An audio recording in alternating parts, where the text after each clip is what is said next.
Ellen muere por 20 apuñaladas, 10 de ellas detrás de la cabeza y otras 10 desde el pecho hasta el abdomen.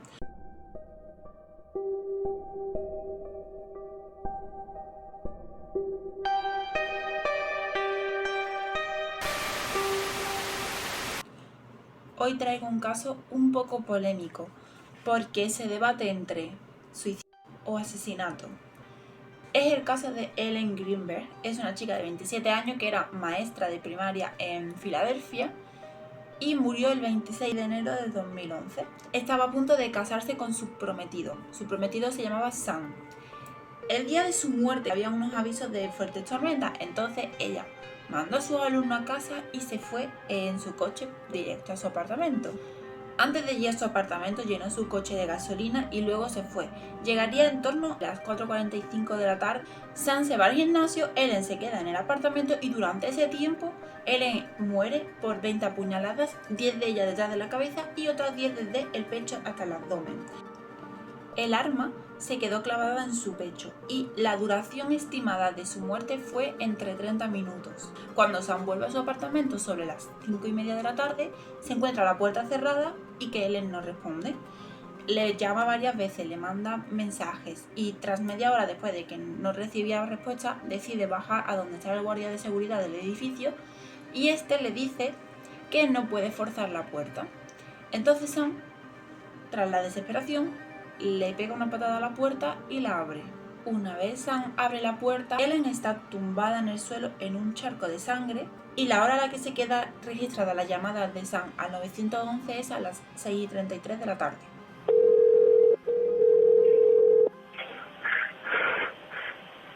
Philadelphia Fire Department 842, what's the address? No, 4601 Flat Rock Road, please hurry. 4601 Flat Rock? Yes. What's wrong? I went downstairs to go work out. I came back up. The door was latched. My fiance's inside. She wasn't answering. So after about a half hour, I decided to break it down. I see her now, just on the floor with blood. She's not responding. Okay, is she breathing? Look at her chest. I need you to calm down. I need you to look at her chest. It's really. I really don't think she is. Listen to me. I don't see her moving. Okay, do you know how to do CPR? I don't. Okay, I can tell you what to do, okay, until they get there. I want you to keep her foot. Oh, God. Hello? Yeah, hi, okay. Willing to do CPR with me over the phone until they get there? I have to, right? Okay. Cosas que tenemos que destacar sobre la llamada del Sam al 911 es: lo primero que tenemos que destacar de la llamada es que Sam dice que está tirada en el suelo y que recién ve el cuchillo que tiene clavado cuando le guían para hacer la CPR. Y lo segundo, y que más me choca a mí, es siempre está intentando recalcar y dar a entender de que él no estaba en el momento del crimen cuando ocurrió. Y luego finalmente la policía llega a las 6:40 de la tarde. La descripción de la policía cuando llega y encuentra a Ellen es: Ellen está vestida, ella está sentada en la cocina apoyada a la espalda con el mueble y con sus piernas estiradas. También dicen que sobre su mano se encuentra una toalla blanca y que encima de la encimera hay un bol de fruta fresca recién cortada. Recapitulemos la situación. Tenemos a Ellen, que ya la han encontrado. Sam volvía del gimnasio, se la encuentra, llama a la policía, llega la policía y describe la situación de lo que se encuentra. Durante las primeras horas, la policía cataloga el caso como un homicidio. Teniendo en cuenta los testimonios de los vecinos, quienes dicen que no habían escuchado nada y cuando la policía encontró el cuerpo no había signos de lucha. Además, las cámaras del edificio no capturaron a nadie sospechoso entrando al edificio. Luego tenemos que tener en cuenta que la puerta del apartamento estaba cerrada por dentro y no tenía signos de haber sido abierta con fuerza. Y aparte, la otra entrada a ese piso es por la ventana y es un sexto piso. Es muy complicado subir a esa ventana y poder entrar. Además, el suelo estaba nevado y a la altura del balcón la nieve en la planta baja no tenía huellas de ningún tipo. Si una persona quería subir al edificio, obviamente habrá huellas a la altura del balcón. Además, en el apartamento no hay ADN de una tercera persona. Como ya hemos dicho, la cerradura no estaba forzada, solo le faltaba un tornillo a lo que es el pasador de la puerta, que se cree que fue por la patada que dio Sam para abrirla. Además, el tornillo no se encontró por ningún sitio del apartamento. Y ahora vamos a empezar a analizar bien el caso. Lo primero a destacar: Los horarios que tiene la tarjeta electrónica del gimnasio de Sam coinciden con la hora que él decía estar en el gimnasio y salir del gimnasio. Y ahora es cuando los detectives empiezan a investigar a Helen. Empiezan a investigar sus problemas mentales. Ella iba al psiquiatra, tomaba pastillas y tenía una gran ansiedad. Luego, tras que la policía presionase al médico el 11 de febrero, se declara que Helen se quitó la vida. Y luego, el 4 de abril, la causa de la muerte oficial es un suicidio. La policía dijo que las huellas que tenía el arma homicida solo coincidían con las de Helen y que además en el ordenador encontraron búsquedas sobre cómo suicidarse y decían que fueron hechas las semanas anteriores a su muerte. ¿Por qué digo que todo esto es muy importante? Porque más adelante todo esto lo van a poner en duda. Los padres de Helen quedan en shock porque no entienden cómo su hija pudo cometer tal atrocidad. Entonces ellos a partir de ahora empezarán a investigar por su cuenta. Como ya dije antes, Helen estaba prometida con Sam, tenían planeado casarse brevemente, pero además, días antes de su muerte, Helen mandó por email la reserva de la fecha de su boda a sus amigos. Entonces, una persona que tenía pensado hacer eso, no es lógico que días antes mande a sus amigos la reserva de la fecha de la boda. Con el estrés de la boda, Helen le dijo a sus amigos que quería irse a su casa con sus padres durante un tiempo. Obviamente sus padres estaban preocupados porque quería ir repentinamente a su casa, además meses antes de su boda, y le preguntaron por Sam y ella dijo que estaba todo bien con Sam, que no había ningún problema. Hay que destacar que Sam tenía un carácter fuerte y decían que su relación no era tan idílica como parecía. Es cierto que sus padres notaban a su hija más callada de lo normal, que tenía más ansiedad, así que su madre le aconsejó ir a ver un terapeuta. Helen fue al terapeuta, este le mandó unas recetas de pastillas para la ansiedad, pero es cierto que la terapeuta dijo que no notaba tendencias suicidas en Helen. Lo que la doctora declaró fue que el problema de Helen era por unos alumnos que tenían un poco complicados, difíciles de llevar, y de ahí su ansiedad. Una amiga íntima de Helen confesó que era imposible que Helen quisiese quitarse la vida porque ella deseaba formar una familia, además estaba deseando de que llegase la boda. Sus padres tenían duda con lo que declaró la policía de que fue un suicidio, porque ellos no notaron nada extraño, no hubo tendencias a suicidio, entonces lo notaban un poco raro. Y aquí es donde va a empezar a cambiar un poco la historia, que es la que lo convierte un poco rara, por así decirlo. Los padres van a empezar a investigar porque a ellos no le queda claro que por qué han declarado un suicidio. Entonces ahora empiezan a investigar, pero por su cuenta. Además también hay que recalcar que cuando murió el día de su muerte, ella llenó el tanque de su coche de gasolina. Una persona que tiene pensado quitarse la vida, no es normal que vaya a llenar el tanque de gasolina. No es lógico. No tiene mucho sentido. ¿Qué puede pasar? Sí, pero no tiene sentido. Y también hay que recalcar que cómo pudo acuchillarse tantas veces detrás de la espalda. Puede, pero es un poco complicado. Recordemos que fueron 20 puñaladas en total, 10 por detrás de la cabeza y 10 desde el pecho hasta el abdomen. Estas las puede hacer fácilmente, pero detrás de la espalda es muy complicado que ella sola pudiese hacerlo y de la forma en la que lo hizo.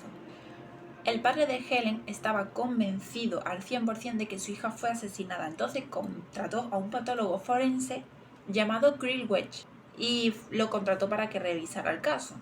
Wedge aseguró tener fuertes sospechas de homicidio y no entendía por qué lo declararon como un suicidio. En su informe escribió que rara vez las puñaladas suicidas eran múltiples y es muy poco probable que también sean en la espalda.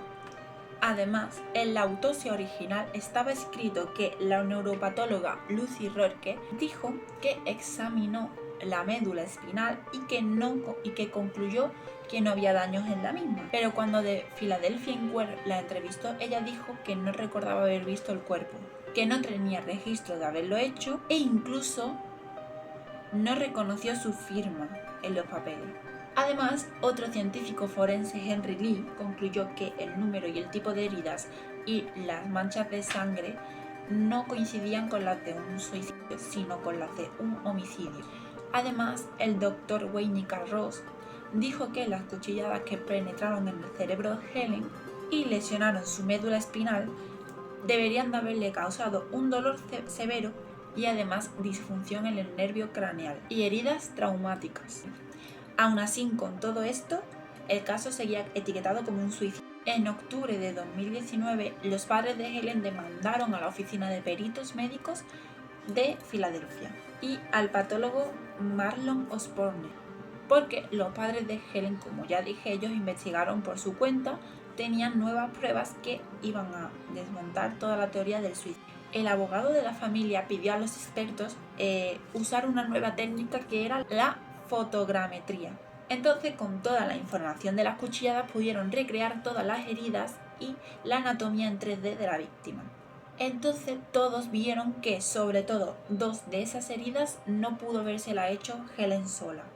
En particular, las que Helen tenía en la parte de atrás de la cabeza y del cuello, porque tras esas 2 heridas es imposible que Helen pudiese seguir lastimándose o defenderse si estuviese siendo atacada. Además, otro dato es que tras el FBI revisar el ordenador de Helen, no encontraron ninguna búsqueda en la que Helen quisiese quitarse la vida. Y recordemos que la policía dijo que semanas antes de su muerte, Helen buscó cómo suicidarse. Además, también pasaron por alto que el cuchillo dentado con el que supuestamente Helen se quitó la vida fue empuñado por una persona zurda y Helen era diestra. Y además, también en el cuerpo de Helen encontraron heridas que fueron hechas con un cuchillo liso y ese cuchillo nunca se encontró. Y otro dato que es muy importante, no sé si recordamos que yo dije que había varias cosas que eran demasiado importantes que tendríamos que recordar. Una de ellas es que Sam dijo que fue a buscar al guardia de seguridad para intentar abrir la puerta y que la acompañase al 6º piso. El guardia de seguridad tiene su oficina en la planta baja. Bien, pues cuando fue entrevistado, él dijo que nunca fue a acompañar a Sam al 6º piso. Además, el guardia dijo que Sam llevaba botas, no zapatillas. Y recordemos que Sam fue al gimnasio. ¿Y quién va al gimnasio con botas? Aunque los padres de Helen no acusan a nadie, es cierto que se preguntaba a todo el mundo por qué no se acusó oficialmente a Sam. No digo que sea quien cometió el homicidio, pero es cierto que tardó 1 hora entre que llegó a su casa del gimnasio y llamó al 911. Además, poco tiempo después se supo que su primera llamada no fue al 911, sino que fue a sus padres y a su tío, que casualmente era abogado. Además, quien tarda 1 hora en llamar a la policía, que no fue en 10 minutos, 1 hora. Y actualmente Sam vive en Nueva York con su mujer, porque se casó, y sus 2 hijos. Nunca se le acusó oficialmente, el caso sigue catalogado como suicidio. Los padres de Helen siguieron luchando y luchando para intentar que se sacara la verdad de lo que pasó, pero a día de hoy pues no se llegó a resolver como tal el caso. Yo sinceramente no lo sé. Me parece que hay cosas muy raras, como es cierto lo de la cuchillada, que es muy poco probable que después de darse las 2 que se dio detrás de la cabeza y del cuello, siguiese con fuerzas para seguir acuchillándose. Aparte es muy complicado que se dé con tanta fuerza ella sola aquí atrás. Y no sé, hay cosas que me parecen un poco raras, turbias, que no están claras, que yo creo que debería de... No te digo de acusarlo, pero sí investigarlo, porque al fin y al cabo fue el que encontró el cuerpo. Hay que tenerlo como sospechoso, aunque después sea inocente, pero tenerlo como principal sospechoso, porque fue el primer que encontró el cadáver, ¿no? No sé, es un poco raro. Pero bueno, hasta aquí el vídeo de hoy, que quiero hacer más vídeos de este tipo, en plan... Quiero sacar otros casos así un poco raros, que no tengan mucha explicación algunas cosas, que sigan un poco polémicos, y comentarlo, contar la historia y ver qué tal, qué nos parece, qué piensas que fue, qué pasó, por qué no investigaron a Sam, por qué pasaron por alto varios detalles, por qué la policía le insistió al médico en que dijese que fuera un suicidio.